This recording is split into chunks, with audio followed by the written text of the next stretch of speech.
السلام علیکم، آپ دیکھ رہے ہیں ہو کیا رہا ہے۔ میں ہوں فیصل عباسی، ہمارے ساتھ موجود ہیں عارف نظامی صاحب۔ بہت شکریہ نظامی صاحب آپ کا، پروگرام میں ہمیں ڈاکٹر مصدق ملک صاحب نے بھی جوائن کیا ہے۔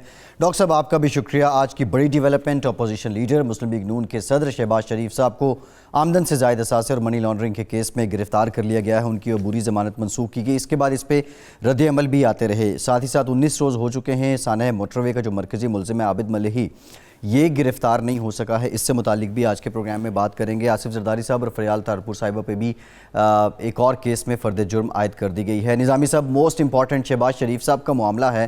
شہباز شریف صاحب جب واپس لوٹے تھے تو کچھ لوگوں کا یہ کہنا تھا کہ شہباز صاحب اب شیروانی پہننے کی خواہش لے کر آئے ہیں، لیکن وہ پھر سے جیل کی ہوا کھانی پڑ گئی۔ یہ جو سفر رہا یہ ایپیسوڈ تھا نظامی صاحب، اس کو کس طرح اس کا ناپ تول آپ کرتے ہیں؟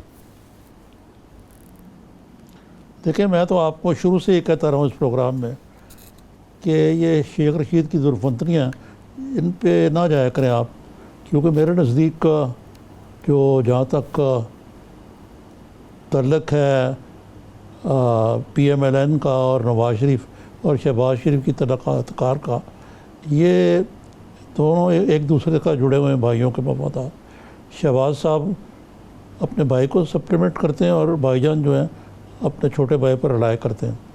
بیانیہ ان کا صحیح ہے کہ مختلف ہے میرے نزدیک، لیکن میرا مصدق صاحب سے یہ سوال ہوگا کہ مصدق صاحب، ہم نے تو سنا تھا کہ نون لیگ شین لیگ بننے والی ہے، اور لگتا ہے کہ اس مشن میں کامیاب نہیں ہوئے شیخ رشید یا ان کے حواری، تو اس کے بعد ان کو اندر کرنے کا فیصلہ کیا گیا۔ کیا یہ میری اسیسمنٹ صحیح ہے؟ دیکھیے، ہمیں بھی میڈیا کے ذریعے اور کچھ سیاستدانوں کے ذریعے اور کچھ صحافی جو میڈیا پہ ہیں ان کے ذریعے یہ پتہ چلا کہ میم میں سے شین نکل رہی ہے، شین میں سے میم نکل رہی ہے اور نون کا شرازہ بکھر رہا ہے۔ تو آج تو ہمارا یہ جی چاہ رہا ہے کہ آپ سے پوچھیں یہ ہو کیا رہا ہے، کیونکہ آپ کے پروگرام کا نام ہی یہ ہے، تو یہ سوال تو آپ سے بنتا ہے۔ یہ کہانیاں اتنی اب پرانی ہو چکی ہیں، آپ تو اتنی دیر سے صحافت میں ہیں تو آپ کو معلوم ہے یہ نون شین کب سے ہم سنتے چلے آ رہے ہیں۔ جب پرویز مشرف صاحب کا دور تھا تب بھی یہ نون شین چلتا رہا۔ اگر 30 سال بعد یا 30 سال سے زیادہ عرصے کے بعد بھی کسی کو اس بات کا نہیں علم ہوا کہ نون اور شین ایک ہی جماعت ہے اور وہ نون ہے، تو پھر اس کے بارے میں کیا کہہ سکتا ہوں۔ لیکن بہرحال اب کھیل جو ہے یہ واقعی 5th جنریشن وارفیئر کا کھیل ہے۔ سیاست کو بھی ہم نے ریڈیوس کر دیا، ایک نئی کوئی اختراع آئی ہے 5th جنریشن کی، جس کی ہمیں تو خاطر خواہ کوئی سمجھ نہیں آئی ماں سوائے اس کے کہ یہ کھیل پروپیگنڈے کا ہے۔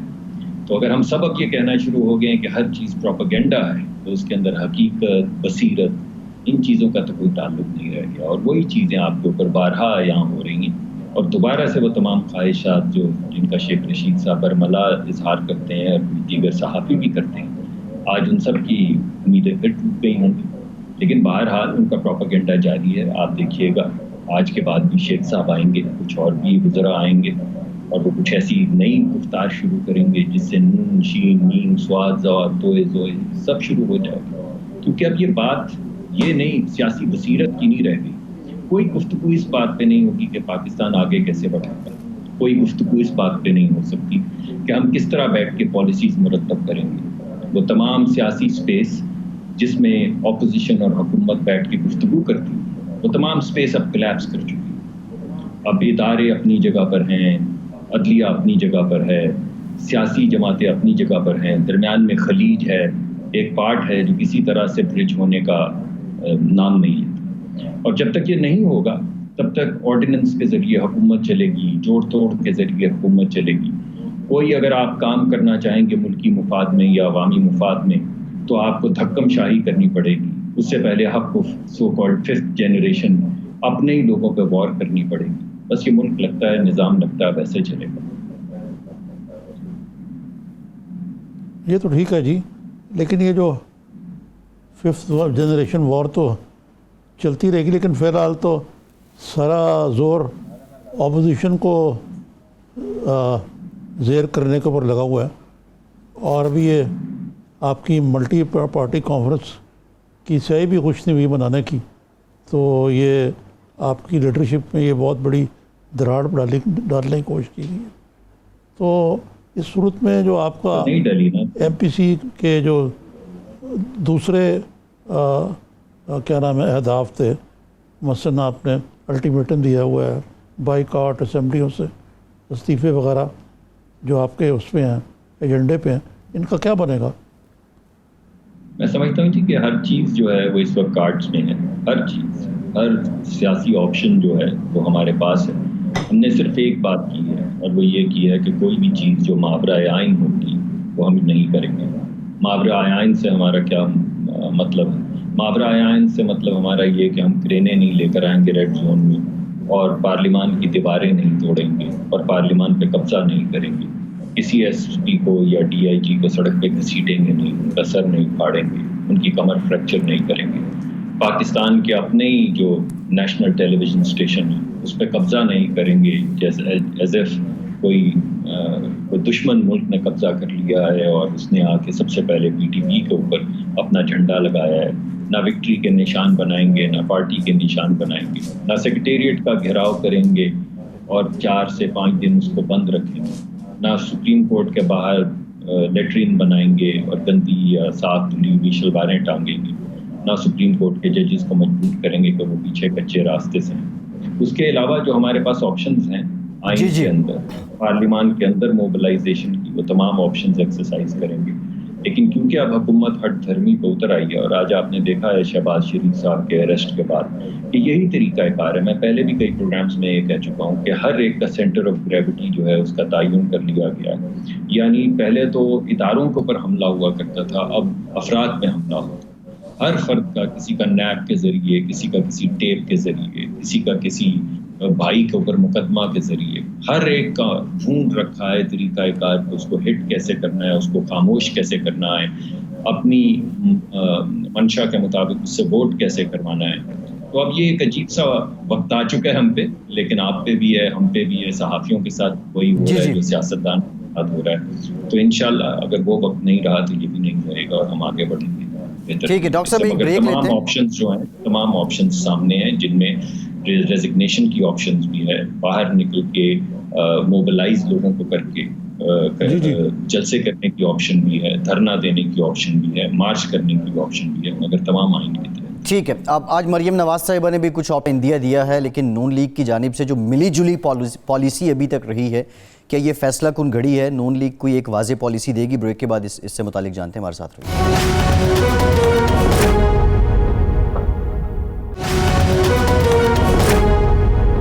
بریک کے بعد ایک بار پھر سے آپ کو خوش آمدید کہیں گے۔ ڈاکٹر مصدق ملک صاحب یہ ہمارے ساتھ موجود ہیں۔ ڈاکٹر صاحب، آپ نہیں سمجھتے اب یہ فیصلہ کن گھڑی ہے؟ دو ڈھائی سال جس طرح آپ کی قیادت نے مفاہمت یا مزاحمت کی ایک ہائبرڈ پالیسی کہہ لیں، آپ حکومت کو ہائبرڈ کہتے ہیں لیکن آپ کی پالیسی بھی ہائبرڈ تھی اور کارکنوں میں الجھاؤ بھی تھا، تو اب کوئی فیصلہ ہو جانا چاہیے، آپ کی قیادت کو کر لینا چاہیے کہ کون سی پالیسی اپنائی جائے؟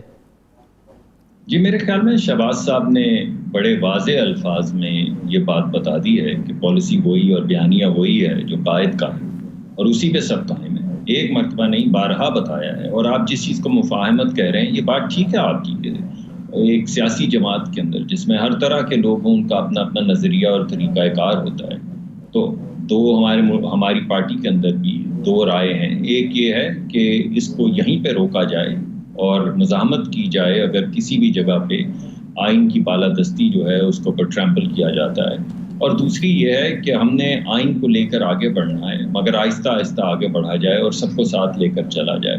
مگر جب فیصلہ ہو جاتا ہے ان تمام گفتگو، اس تمام ڈائلاگ کے بعد، تو جو بھی فیصلہ کیا جاتا ہے اس پہ قائم رہتے ہیں۔ اور آپ پچھلے 2-3 دن سے یہ دیکھ رہے ہیں، 4 دن سے، جب سے اے پی سی ہوئی ہے اس کے بعد سے، کہ جو بھی بیانیہ نواز شریف صاحب نے سیٹ کیا ہے، پوری جماعت ان کے ساتھ کھڑی ہے۔ اس وجہ سے لوگوں کی رائے تو اب بھی ہو سکتی ہے، مگر پارٹی کا موقف جو ہے وہ آپ کے سامنے ہے اور اسی پہ سب قائم ہے۔ اگر ایسا نہیں ہے تو مجھے بتائیے۔ جی نظامی صاحب۔ اچھا، یہ دیکھیں مصدق صاحب، شیخ رشید اپنے آپ کو بہت ہی ویل انفارمڈ اور بڑا ہی جغادری قسم کا سیاستدان کہتے ہیں، اور میڈیا بھی ان کو اسی طرح ٹویٹ کرتا ہے کہ جی ان کو پہلے سے ہی پتہ ہوتا ہے سب کچھ، لیکن وہ آپ کے ہمدرد ہیں بہت بڑے۔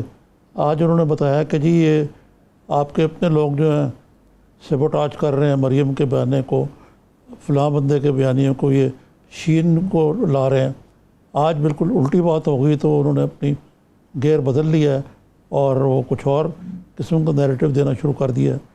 تو یہ آپ کی جو چیزیں آپ کو کہنی چاہیے وہ شیخ رشید کہاں سے گھڑ کے لے آتے ہیں.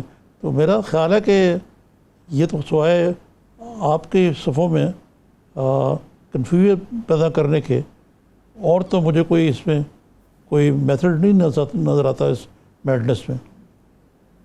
دیکھیے بات یہ ہے کہ شیخ صاحب کی ہر وہ بات جو وہ نیب کے متعلق کہتے ہیں وہ تو صحیح ثابت ہو جاتی ہے. وہ جب کہتے ہیں کہ فلاں فلاں شخص فلاں فلاں تاریخ سے پہلے پکڑا جائے گا وہ پکڑا جاتا ہے. اور اس کے اوپر کوئی سوال نہیں اٹھاتا کہ شیخ صاحب ایک انڈیپینڈنٹ ادارہ جس کو آپ کے وزراء آ کے کہتے ہیں اس پہ آپ جو تبصرہ کرتے ہیں وہ کیسے صحیح ثابت ہو جاتا ہے. اور وہ اکیلے نہیں ہیں اس کھیل میں. حکومت کے اپنے وزیر جو ہیں وہ نیب کے دفتر میں بیٹھ کے تو ساری انفارمیشن دیتے ہیں. ٹیلی ویژن کے اوپر جو ایویڈنس آتا ہے جو آہستہ آہستہ ٹیلی ویژن پہ چلتا ہے وہ حکومت کے وزراء پیش کرتے ہیں. یہ نیب کا ایویڈنس ہے. آپ مجھے بتائیے دنیا کے کسی بھی ملک میں اگر ایویڈنس کو اس طرح پبلکلی پلیس کیا جائے تو وہ پریجوڈس ہو جاتا ہے, وہ انڈمیسیبل ہو جاتا ہے. لیکن ہمارے ہاں ہمارے وزراء بالکل کوئی تفریق نہیں کرتے تھیٹر میں اور قانون میں. وہ سمجھتے ہیں کہ تھیٹر ہی قانون ہے. اگر شام کو ایک پریس کانفرنس کر دی اور ایک تھیٹر لگا دیا تو بس یہی قانون بن گیا. شیخ صاحب بھی یہی کرتے ہیں. دیکھیے شیخ صاحب کو اور وزراء کو تو اس وقت ہم مورد الزام ٹھہرائیں جب وزیر اعظم صاحب خود نہ یہ کرتے ہوں. وہ کہتے ہیں کہتا تھا مجھے بند کر دو 25,000 یا 20,000 یا 5,000 لوگوں کے سامنے انہوں نے کہا دیکھو میں اس کو بند کرتا ہوں, بند کر دیا. وہ کہتے ہیں کہ میں کسی اور کے متعلق کہ میں مونچھوں سے پکڑ کے اس کو لے کر جاؤں گا موت کی کال کوٹری تک, تو لے جاتے ہیں چاہے اس کے لیے 15-20 کلو گرام یا 30 کلو گرام ہیروئن ہی کسی کو پر کیوں نہ ڈالنی پڑے. جس ملک میں وزیر اعظم یہ کہہ رہے ہوں کہ میں مونچھوں سے پکڑ کے موت کی کال کوٹری میں لے جاؤں گا, یا یہ کہتا تھا کہ مجھے جیل میں ڈالو تو میں نے جیل میں ڈال دیا, وہاں پہ شیخ رشید صاحب اس طرح کا اگر بیان دے دیں یا دیگر وزراء اگر نیب کا جو پریجوڈیشل جو ایویڈنس ہے اس کو پریجوڈس کر دیں, وہاں پہ آپ کیا کسی سے امید رکھ سکتے ہیں. ہاں ان کی کوئی بھی بات جو پی ایم ایل این سے متعلق ہو وہ صحیح ثابت نہیں ہوتی ہے, کیونکہ پی ایم ایل این سے تو ان کو نہ ان کا کنٹرول ہے نہ ان کو انفارمیشن مل رہی ہے. جہاں سے انفارمیشن مل رہی ہے وہاں پہ ان کا بیانیہ صحیح ٹھہرتا ہے, نشانے پہ بیٹھتا ہے, جیسے ایک ایک کر کے ہر ایک کو نشانے پہ بٹھایا گیا ہے. شاہد خاقان عباسی صاحب کو نشانے پہ بٹھایا گیا ہے, احسن اقبال صاحب کو نشانے پہ بٹھایا گیا ہے, خواجہ سعد رفیق صاحب کو نشانے پہ بٹھایا گیا ہے, خواجہ سلمان رفیق صاحب کو نشانے پہ بٹھایا گیا ہے, رانا ثناء اللہ کو نشانے پہ بٹھایا گیا ہے. 2 مرتبہ مریم صاحب کو جیل میں ڈال چکے ہیں, ابھی تک تشفی نہیں ہوئی. شہباز شریف صاحب کو 2 مرتبہ جیل میں ڈال چکے ہیں, نواز شریف صاحب کو جیل میں ڈال چکے ہیں, حمزہ صاحب ابھی تک جیل میں. استغاثہ بنتا نہیں, 1.5 سال گزر جاتا ہے, 1.5 سال میں استغاثہ نہیں بنتا. ہائی کورٹ جو ہے اور سپریم کورٹ جس طرح کے بیانات دے رہی ہے نیب کے اوپر اور ان کے فیصلوں کے اوپر وہ آپ کے سامنے ہیں. تو اس وجہ سے میں کیا کہہ سکتا ہوں, جہاں پہ تو ملی بھگت ہے, جہاں پہ تو انفارمیشن وزراء کے ذریعے انالیسز نہیں انفارمیشن دی جاتی ہے کہ اس کو پکڑنے والے ہیں ہم 30 تاریخ سے پہلے, وہاں پہ تو بات صحیح ثابت ہو جاتی ہے. مگر جہاں پہ سیاسی کھیل شروع ہوتا ہے وہاں پہ کبھی برسات کے بعد ہوگا, کبھی عید کے بعد ہوگا, کبھی شب بارات کے بعد ہوگا, کبھی نیا سال چڑھے ہوگا. تو یہ تو باتیں ہم شیخ صاحب کی بہت عرصے سے آپ بھی سن رہے ہیں اور ہم بھی سن رہے ہیں. اچھا یہ بتائیے کہ یہ جو گلگت بلتستان کا مسئلہ ہے یہ ایک بڑا سینسٹیو پروونس ہے, ابھی نیا بنا ہے, اس کے کئی اسٹریٹجک امپلیکیشنز بھی ہیں, بھارت بھی بیٹھا ہوا ادھر. یہ شہزاد اکبر صاحب جو درفنتریاں اڑاتے ہیں میری سمجھ سے تو باہر ہیں کہ جی یہ پارٹی جو ہے پنجاب کی پارٹی ہے P M L N, it has no business speaking about Gilgit Baltistan. لیکن جہاں تک مرزا شہزاد اکبر کا تعلق ہے اور باقی ان کے جو ساتھی ہیں they have a license to create confusion about the strategic province. دیکھیے معاملہ یہ ہے کہ جہاں تک گلگت بلتستان کا تعلق ہے ہم ہر چیز کو سپورٹ کریں گے جو کشمیر کا ہمارا مقدمہ ہے اس کو کمزور نہ کرے. بس یہی ہمارا مقدمہ ہے کہ جو بھی کرنا ہے سیاسی جماعتوں کو بٹھائیں, جی ہاں سیاسی جماعتوں کو ساتھ بٹھائیں اور یک زبان ہو کے. یہ سیاسی بات نہیں ہے, یہ بڑی اہم بات ہے, اس کی فارن پالیسی امپلیکیشنز ہیں. اس وجہ سے کوئی بھی چیز ہم نہیں کہہ رہے کہ ٹیبل پہ نہیں ہے، لیکن ہم یہ کہہ رہے ہیں کہ کوئی بھی چیز جو ہمارے نیشنل کاز کو ہرٹ کرے اسے ہمیں آگے نہیں لانا چاہیے، اس کو نہیں ہم نے کمپرومائز کرنا چاہیے. اور یہ جو گفتگو ہو رہی ہے گلگت بلتستان کی، اس سے پہلے بھی آپ کو یاد ہوگا کہ کشمیر کے معاملے کے اوپر بھی chief of the army staff نے آ کے گفتگو کی، مگر پرائم منسٹر ندارت، آج بھی پرائم منسٹر ندارت، کل بھی پرائم منسٹر ندارت، جو ہفتہ پہلے گزر گیا اس میں بھی پرائم منسٹر ندارت. یہ کس ملک کے وزیر اعظم ہے بھائی؟ ہمیں پتہ تو چلے. کسی ملک کی پالیسی تو یہ طے کر رہے ہوں گے نا، صبح سے شام تک مصروف رہتے ہیں، تو کس ملک کے لیے مصروف رہتے ہیں؟ ان کی نگاہیں، ان کا جو کام ہے وہ کس ملک کے اوپر مرکوز ہے؟ بیکاز پاکستان کی بقا کے لیے، چاہے وہ کشمیر کا معاملہ جیسے انہوں نے ہینڈل کیا، یا ہمارے فورن منسٹر جو ہیں جیسے انہوں نے کشمیر کا مقدمہ اور ہمارے ایک دوست، پرانے دوست کو جس طرح نشانے پہ بٹھایا، یہ جس طرح کی پالیسیز لے کر چل رہے ہیں، ہمارے گمان میں تو یہی آتا ہے کہ بھائی یہ کون سا ملک ہے جس کے وزیر اعظم ہیں، جس کے وزیر خارجہ ہیں؟ کوئی سخت وقت آئے تو آپ نے جیسے خود دیکھ لیا، اس وقت تو اسٹیبلشمنٹ یا chief of the army staff آ کے اپوزیشن سے گفتگو کرتے ہیں. تو یہ لیڈر آف دا ہاؤس کس کو کہتے ہیں؟ وہ لیڈر آف دا ہاؤس جو لیڈر آف دی اپوزیشن یا اپوزیشن سے گفتگو بھی نہ کر سکتا ہو، وہ کون سا ہاؤس ہے؟ وہ کس ملک کا ہاؤس ہے؟ وہ کس ملک کی اپوزیشن ہے؟ کچھ سمجھ نہیں آ رہی. جو کرنا ہو دھونس دھاندلی سے کرتے ہیں، بالکل اسی طرح جیسے فیشسٹ رجیمز کرتی ہیں. اور اب احساس ہوتا ہے کہ جو ایک دفعہ انہوں نے کہا تھا کہ اگر ہٹلر جو ہیں وہ کوئی ایک آدھ غلط ٹرن نہ لیتے اور یو ٹرن لینا سیکھ لیتے تو شاید تاریخ بدل جاتی. یعنی یہ ہٹلر کی طرز پہ یو ٹرن لے کر تاریخ بدلنے کی کوشش کر رہے ہیں. تو ٹھیک ہے بھائی.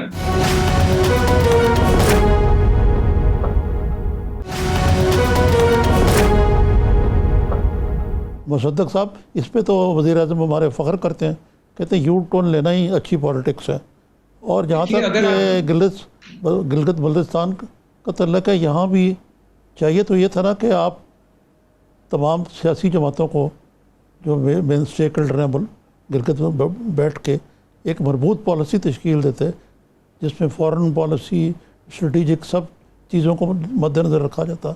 لیکن اس کو بھی بیان بازی کا ذریعہ بنا دیا گیا، اور اسپیکر صاحب نے اس پہ ایک اجلاس بلا لیا جو ان کو واپس لینا پڑا اس فیصلے کو، کیونکہ وہ اسپیکر کی غیر جانبدار بھی آنچ چلاتی تھی، اور یہ ان کا موضوع نہیں تھا، اور اس سے اور کنٹریبیوشن جنم دینی تھی.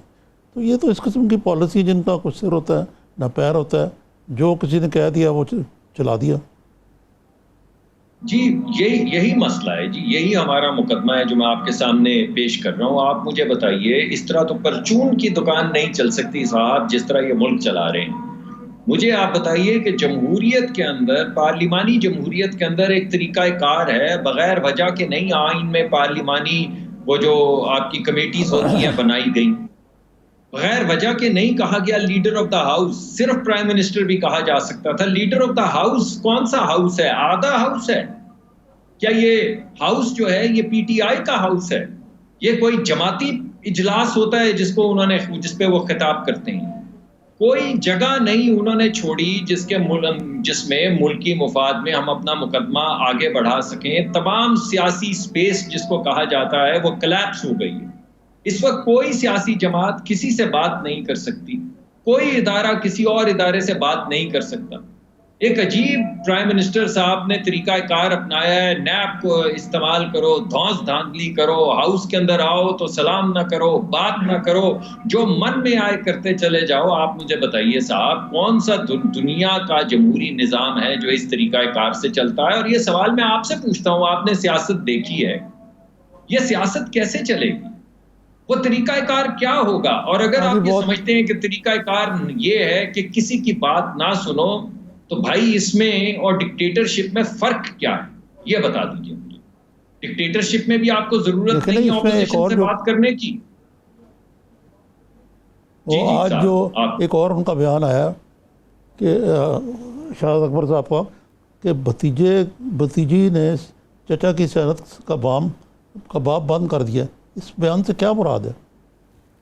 آپ پوچھئے جی ان سے. یہ ابھی بھی میم شین دیکھیں، آپ ان سے کوئی سوال پوچھ لیں، آپ ان سے ملک کے اندر آزادی اظہار کی بات کر لیں، صحافت کی بات کر لیں، آپ ان سے ثقافت کی بات کر لیں، آپ ان سے معاشی ترقی کی بات کر لیں، آپ ان سے فورن پالیسی کی بات کر لیں، آپ ان سے کوئی بھی بات کریں، چینی کی بات کر لیں، آٹے کی بات کر لیں، ادویہ کی قیمت جو پہلے 200-300% بڑھائی تھی پھر 250% بڑھا دی ہیں، آپ ان سے ادویہ کی قیمت کی بات کر لیں، وہ آپ کو ایک ہی جواب دیں گے کہ ہم ذمہ دار نہیں ہیں، ہم ذمہ دار نہیں ہیں، کوئی اور ذمہ دار ہے۔ اور کوئی اور سیاسی سوال پوچھیں گے تو میم شین سواد جی زواد توئی یار یہ ملک کیسے چلتے ہیں؟ میم شین سواد زواد یہ کتنی دیر تک آپ کرتے رہیں گے؟ کوئی جی سیاسی بات تو خدا کے واسطے کر لیں، ترقی کی بات تو چھوڑ دیں، آپ سے ہوگی ہی نہیں۔ جو طریقہ کار ہے، جو آپ کو ایکسپیرینس چاہیے، جو آپ کو کیپیبلٹی چاہیے، وہ اس حکومت میں، اس کے وزراء میں نہ کمپٹنس ہے نہ طریقہ کار ہے۔ لوگوں کی کمر ٹوٹ گئی، 100% سے زیادہ بجلی کی قیمت بڑھا دی، ابھی پھر بڑھا رہے ہیں، 300% گیس کی قیمت بڑھا دی، ابھی پھر بڑھا رہے ہیں۔ نہ بجلی، نہ گیس، نہ آٹا، نہ چینی، نہ دوائیں، نہ بیسیکلی ہسپتال جو 2500 کے اندر وہ لوگوں کا ہوتا تھا، وہ کڈنی جب آپ کو فیلئر ہو جائے ڈائلسس کرتے تھے، اب وہ 13-14 ہزار کا سرکاری ہسپتالوں میں ہو گیا۔ جس نے مہینے میں 2 یا 3 مرتبہ کروانا ہے وہ کیا کرے؟ مر جائے سر، مر جائے۔ جس کی 30-35 ہزار ہو صرف اس کی تنخواہ اور اس کو ڈائلسس کروانا ہو ہفتے میں 1 مرتبہ، وہ کیا کرے 15 یا 12 ہزار کا ڈائلسس کے لیے؟ مر جائے یا ماں باپ کو مرنے دے۔ یہاں تک اس نہج پہ حکومت آ گئی ہے، مگر کوئی سوال نہیں، کوئی جواب نہیں۔ فرینکلی کسی کو دماغ سفر نہیں ہے، سمجھ نہیں آ رہی کہ یہ کیسے چلے گا۔ ہمیں تو لگتا ہے یہ چلنے والا نہیں ہے، اور اسی وجہ سے اس APC میں یہ فیصلہ کیا گیا ہے کہ اس حکومت کے اوپر اب ووٹ کا بوجھ ڈالا جائے۔ مگر مصیبت یہ ہے کہ وہ ہم ہی کو ڈالنا ہوگا، کیونکہ یہ تو ووٹ لے کر آئی نہیں ہے۔ آخری سوال۔ جی ڈاکٹر صاحب آپ سے یہ جاننا چاہ رہا تھا کہ 2021 مارچ 2021 سینٹ انتخابات، حکومت آپ پہ یہ الزام لگا رہی ہے، آپ نے سیاسی بات کی کہ آپ یہ صرف سینٹ میں کہیں PTI کی میجورٹی نہ ہو جائے اور اس عمل کو روکنے کی حتی المقدور کوشش کر رہے ہیں، اور اسی سلسلے کی کڑی یہ PDM بھی ہے۔ باسی صاحب، آپ ماشاءاللہ اہل خرد ہیں، اہل قلم ہیں، آپ مجھے وہ طریقہ کار بتائیں جس کے تحت جتنا ووٹ پنجاب کے اندر PTI کا ہے اس کی مناسبت سے ان کو سینٹ میں سیٹس نہیں ملیں گی، بتائیے۔ اگر ہم پنجاب کی حکومت الٹا بھی دیں تو مجھے وہ طریقہ کار بتائیے جتنے ہماری وہاں پہ سیٹس ہیں اس کی مطابقت سے ہمیں سینٹ میں سیٹیں ملیں گی، جتنی PTI کی سیٹس ہیں اس کی مطابقت سے ان کو سیٹیں ملیں گی۔ اگر الحاق ٹوٹ بھی جائے تو زیادہ سے زیادہ 1-8 سیٹ کا یا 2 سیٹس کا فرق پڑ جائے گا، اس سے بڑا فرق پڑ ہی نہیں سکتا۔ تو آپ مجھے بتائیے، یہ مقدمہ جو لوگ کہہ رہے ہیں کہ سینٹ کے اجلاس سے پہلے چلیں، اگر میں آپ کی مان لوں تو ہم کیا کرنا چاہ رہے ہیں؟ کیا ہوگا سینٹ کی سیٹ سے کے الیکشن سے پہلے مارچ میں کہ یہ تمام طریقہ کار بدل جائے گا؟ میں تو سمجھنے سے قاصر ہوں۔ یہ ڈیفلیکشن کی ایک ٹیکنیک ہے۔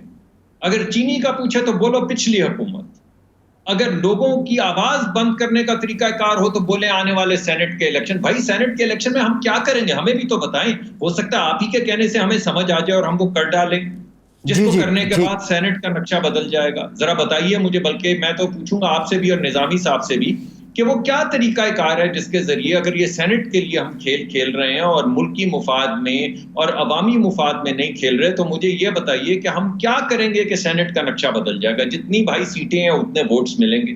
ٹھیک ہے ڈاکٹر صاحب، یہ الزام بھی ان کی جانب سے تھا اور اس کا جواب بھی یقینی طور پہ وہ آپ کو کسی نہ کسی پریس کانفرنس کی صورت میں آپ کو مل جائے گا۔ ڈاکٹر صاحب بہت شکریہ آپ کے وقت کا، آپ ہمارے ساتھ موجود۔ اور ایک بریک لیں گے اور بریک کے بعد جب واپس آئیں گے تو وزیر قانون پنجاب راجہ بشارت صاحب ہمیں جوائن کریں گے، ان سے بھی گفتگو کریں گے پنجاب میں جو قانون سازی اور قانون سے متعلق جو میٹرز ہیں ان پہ۔ ہمارے ساتھ رہیے۔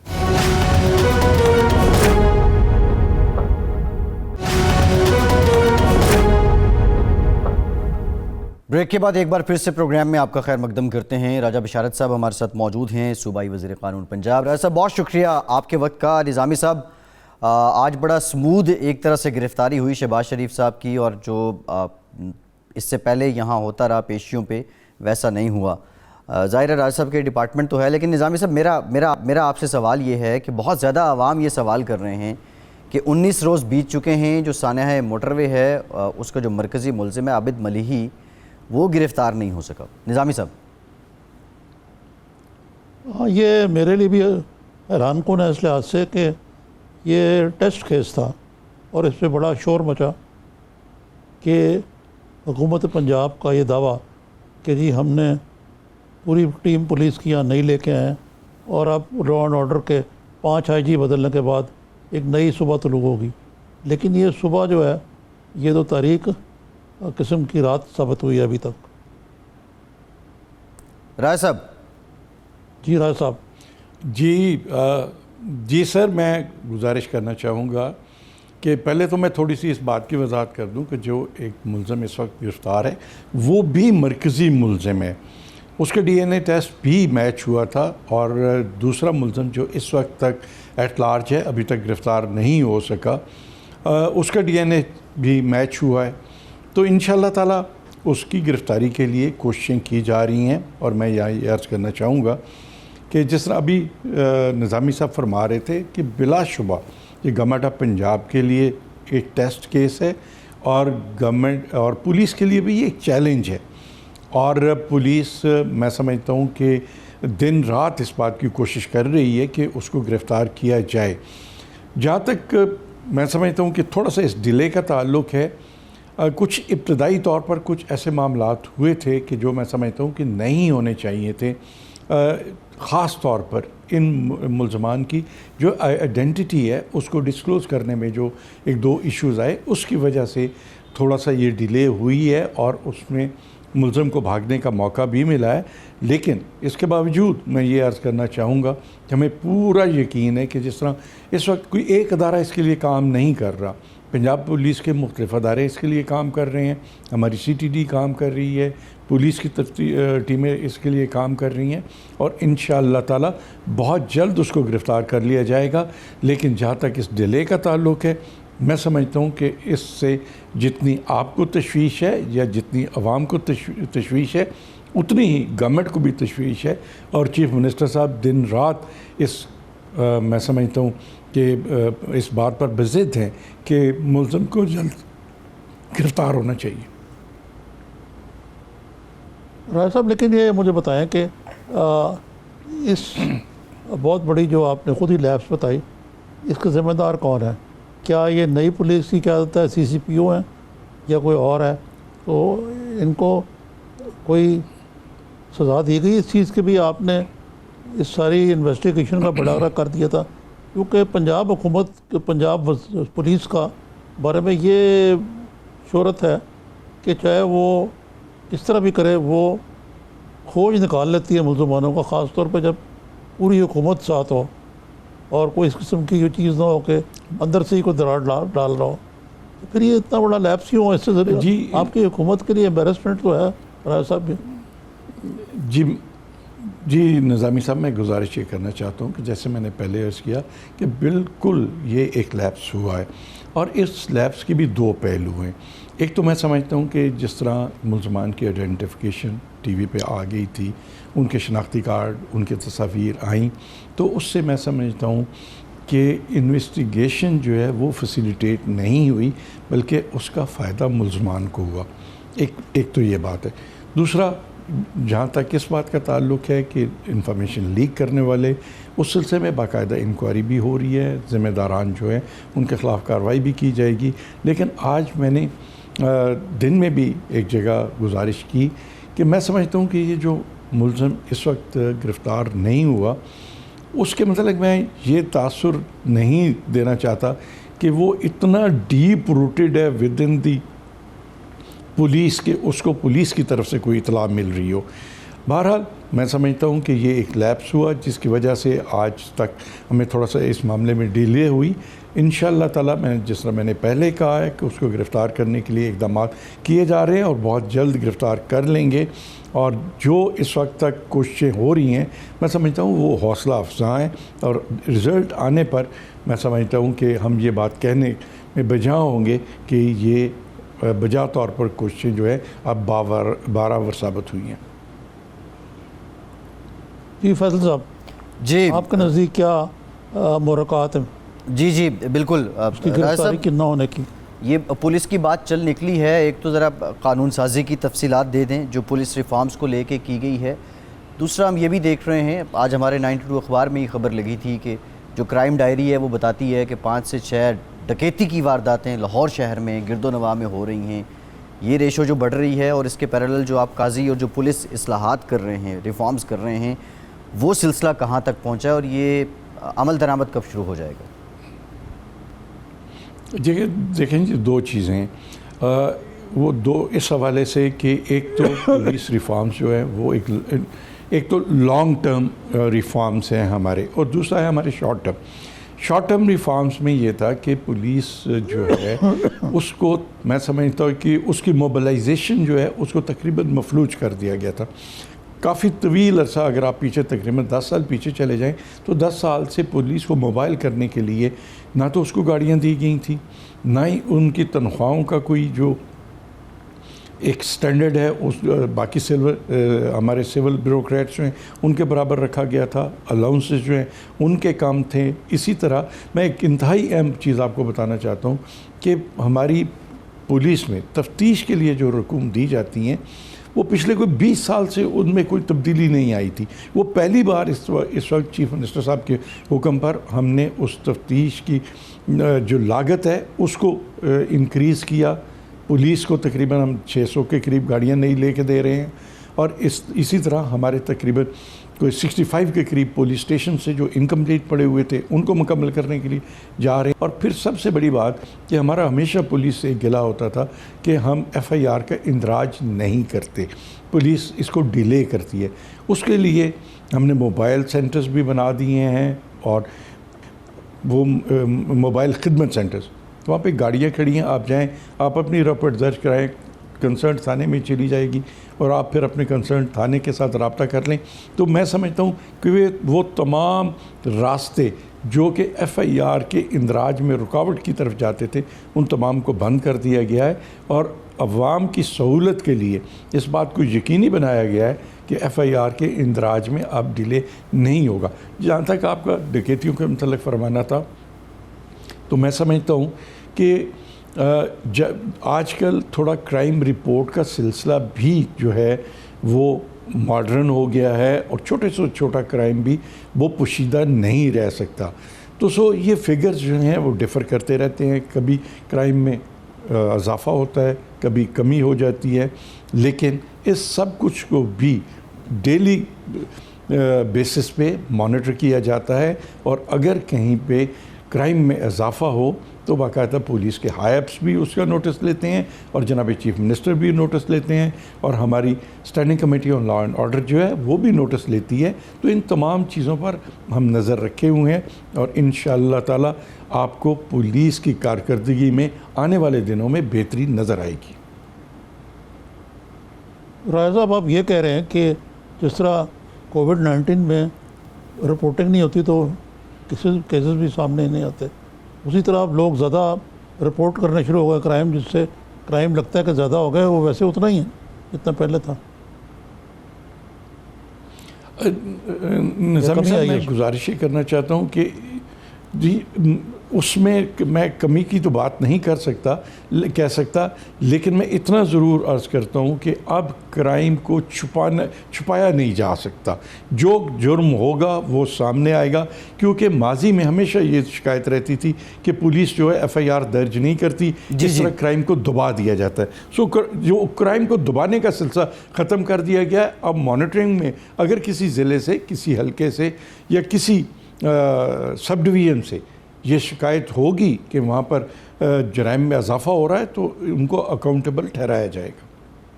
جی راجہ صاحب، یہ جو آپ نے بات کی ہے، ایک اور مسئلہ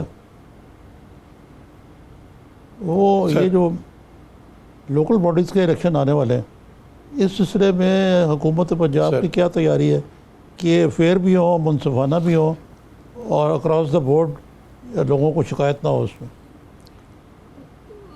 سر، اس سلسلے میں میری گزارش یہ ہے کہ جیسا کہ آپ کے نوٹس میں ہے کہ گورنمنٹ آف پنجاب نے لوکل گورنمنٹ کا نیا ایکٹ جو ہے وہ پاس کیا، اور اس ایکٹ میں یہ پہلی بار ہوا کہ بلدیاتی الیکشن کرانے کی ذمہ داری جو ہے وہ الیکشن کمیشن آف پاکستان کو سونپی گئی. الیکشن کمیشن آف پاکستان کے ساتھ گورنمنٹ آف پنجاب کا ایک مسلسل رابطہ ہے، اور ان کی ریکوائرمنٹس کے مطابق جو کچھ on the part of the provincial government ہونا تھا ہم نے وہ تمام ڈاکومنٹیشن کر کے الیکشن کمیشن آف پاکستان کو بھجوا دی ہے۔ اب الیکشن کے سلسلے میں انتظامات کرنا الیکشن کمیشن آف پاکستان کا کام ہے، لیکن پروونشل گورنمنٹ نے اس سلسلے میں جو ان کی ریکوائرمنٹ تھی اور ایز پر لوکل گورنمنٹ جو ہمارا ایکٹ ہے اس کے تحت جو پنجاب گورنمنٹ کی ذمہ داریاں تھیں وہ ہم نے پوری کر لی ہیں۔ اب دو معاملات جو ہیں وہ الیکشن کمیشن آف پاکستان کے زیر غور ہیں۔ ایک تو آپ نے حالیہ چند دنوں پہلے سنا ہوگا کہ گورنمنٹ آف سندھ نے سینسس کے معاملے کو چیلنج کیا اور انہوں نے کہا جی کہ یہ پروویژنل سینسس تھے، جب تک مکمل سینسس نہیں ہو جاتے اس وقت تک بلدیاتی الیکشن نہیں کروائے جا سکتے۔ اور دوسرا کچھ انہوں نے ڈیلیمیٹیشنز کے حوالے سے بھی بات کی، لیکن گورنمنٹ آف پنجاب نے ڈیلیمیٹیشن کے حوالے سے پورا تعاون کیا الیکشن کمیشن آف پاکستان کے ساتھ، اور اب بھی ہم ان کے ساتھ مسلسل رابطے میں ہیں، اور جب الیکشن کمیشن آف پاکستان مناسب سمجھے گا وہ گورنمنٹ آف پنجاب کے ساتھ مشاورت کے ساتھ الیکشن کی ڈیٹ اناؤنس کرے گا۔ جی رائے صاحب، پی ڈی ایم نے اناؤنس کیا ہوا ہے اور وہ تحریک کے موڈ میں بھی ہیں۔ نظامی صاحب، میں آپ سے کہہ رہا تھا آپ ایک سوال پوچھنا چاہ رہے تھے۔ میں یہی نظامی صاحب میں پوچھنا چاہتا تھا رائے صاحب سے، یہ جو اپوزیشن ایک تو تحریک کے موڈ میں ہے، اس کو ٹیکل کرنے کے لیے کیا پنجاب حکومت، پنجاب پولیس تیار ہے؟ اور دوسرا جو لوکل الیکشن کی نظامی صاحب نے بات کی، جو سی سی پی او لاہور ہے، آپ تو یہ پوچھنا چاہ رہے ہیں خاصے تحفظات کی بات کرتی ہے۔ میں کہا آپ کا سوال میں مختصر کر دوں کہ آیا پنجاب حکومت اور پولیس اپوزیشن کی ٹھکائی کرنے کو تیار ہے؟ یہ مراد ہے؟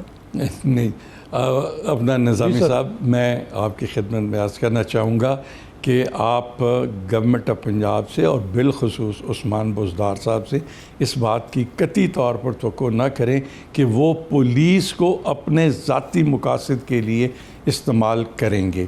ہم جمہوری روایات پر یقین رکھنے والے لوگ ہیں، جمہوریت کو فروغ دینے کے لیے اقدامات کر رہے ہیں، اور لوکل باڈیز جو ہے وہ بنیادی جمہوریت کا ایک میں سمجھتا ہوں سب سے بنیادی ٹیئر ہے، تو اس ٹیئر کو مضبوط کرنے کے لیے انشاءاللہ تعالیٰ پنجاب گورنمنٹ پورا کردار ادا کرے گی، آزادانہ اور منصفانہ الیکشن کے انعقاد کو یقینی بنائے گی، اور میں سمجھتا ہوں کہ انشاءاللہ تعالیٰ یہ تاریخ شاہد ہوگی اس بات کی کہ یہ الیکشن جو ہے موجودہ بلدیاتی الیکشن پنجاب کی تاریخ کے سب سے زیادہ غیر جانبدارانہ الیکشن ہوں گے، اور یہ بات انشاءاللہ تعالیٰ آپ کے سامنے آئے گی۔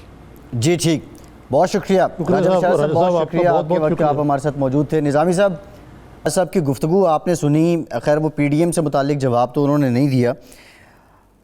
ایک سوال راجہ صاحب سے بھی پوچھنا تھا، وقت کی قلت تھی ان کے پاس۔ نظامی صاحب، یہ پولیس ریفارمز کی بات ہو رہی ہے، یہ تھانہ کیا پنجاب میں بالخصوص سیاستدانوں کے انفلوئنس سے، اثر سے آزاد ہو سکتا ہے؟ اور اگر آزاد ہو جائے تو پھر سیاست کیسی ہوگی؟ دیکھیں جی، وہ ایک دفعہ کا ذکر ہے کہ فخر امام اور جو وزیر بلدیات ہیں اتفاق سے، اور محترمہ عابدہ حسین کے گھر میں لنچ کر رہا تھا، تو ملازم آیا، بڑا چیمتا ہوا، تو اس نے کہا جی کہ وہ فون کال ہے، وہ بتانا نہیں چاہتا تھا کس کا ہے۔ جی، تو عابدہ حسین نے بڑے کہا کہ بھئی یہ کیا کر رہے ہیں آپ؟ تو اتنے میں اس نے وہ فخر امام کے کان میں کچھ کہا ملازم نے کہ جناب یہ جو لوکل باڈیز کے منسٹر ہیں ان کا کون ہے؟ تو عابدہ نے جو بڑے بعض اوقات بڑی ہی جلی کٹی بھی سنا دیتی تھی فخر امام کو، کہا کہ آپ بتائیے، اب کہہ دیں ان کو کہ آپ مصروف ہیں، اور انہوں نے فون جا کے سننا پڑا، اور وہ فون بائی دی وے وزیر بلدیات کا نہیں تھا بلکہ لوکل پولیس کے کسی اہلکار کا تھا۔ ٹھیک، پروگرام کا وقت ختم ہو گیا، آج کے پروگرام سے اتنا ہی۔